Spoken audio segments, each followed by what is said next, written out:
Oh, we're on the air. KIX106, today's best country. Hey, look, everybody, it's Gretchen Wilson in the control room.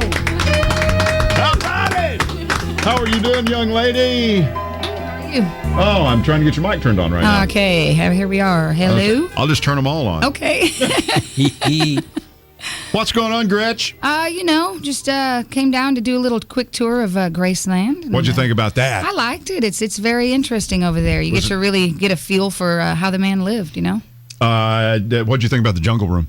It's funny. I found out that our decorating taste is a little bit similar. I'm really into a lot of the wood. Carved wood stuff. Yeah, but I'm not like Hawaii. I'm not decorated like the islands or anything like that. I just got a lot of wood in my house. Okay. It's a log house.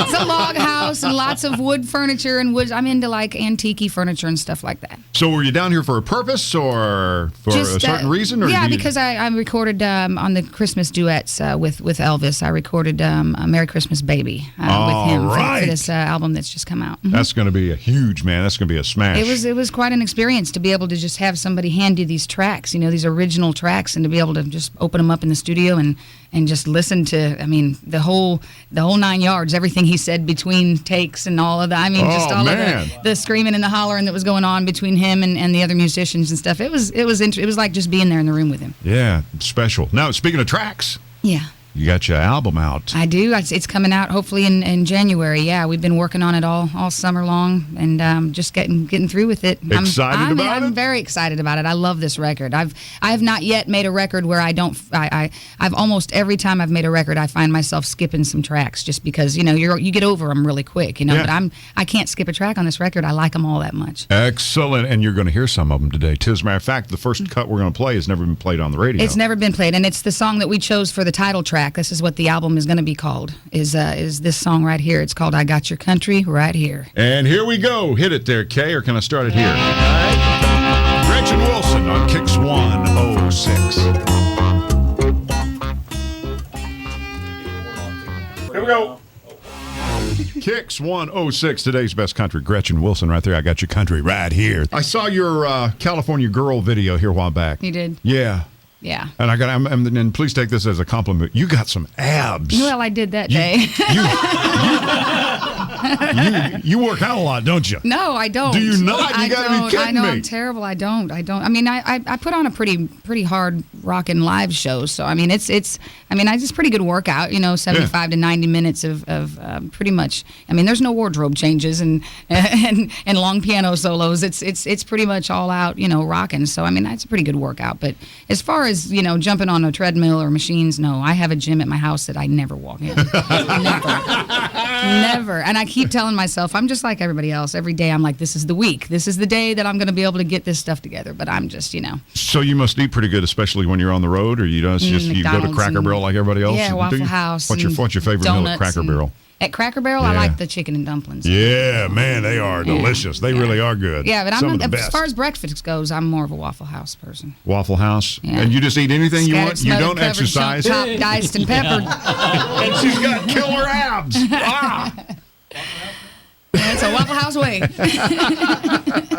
So you were raised up in Pocahontas, Illinois. Pocahontas, Illinois. There's a Pocahontas, Arkansas, too. I've heard that there's a few different Pocahonases. I don't know if they all call them Pokey like we do.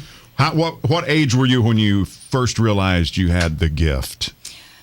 I started singing before I was really speaking full sentences, just mimicking what I was listening to, Loretta Lynn and Patsy Cline and Tammy Wynette and all that stuff. And I just always sang. I always sang from as far back as I can remember. And I just, it took me a long time to figure out how to find my own voice, though, because, you grow up in a covers band and singing everybody else's music. That's how people judge whether you're good or not. They say, boy, she is good. She can sound just like Loretta Lynn, or she can sound just like. And, it wasn't until I got to Nashville and somebody said, hey, we don't need another Loretta Lynn, and we don't want another Patsy Cline. What does Gretchen sound like? But you stayed true and genuine to your music, though. I've tried to stay with what I know and what I was brought up on, and that was mainly, I'd say, like Southern rock. Anywhere from AC/DC and Charlie Daniels to George Jones and Merle Haggard and everything in between. Let's play another cut.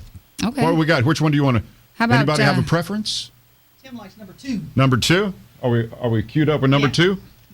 What's number 2? Love on the Line. Love on the Line. Great. Love on the Line. Gretchen Wilson on KIX106.